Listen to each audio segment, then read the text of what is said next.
পাড়ার মোড়ের চপের দোকানে চপ খেতে কার না ভালো লাগে। বাড়িতেও যদি হয় তাহলে কিন্তু মন্দ হয় না। আজ আমি বাড়িতেই চপ বানিয়ে ফেললাম।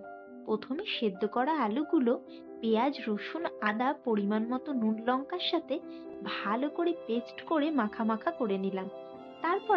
তারপর গোল গোল করে চপের আকার কেটে বেসনে চুবিয়ে গরম গরম তেলে ভেজে নিলাম।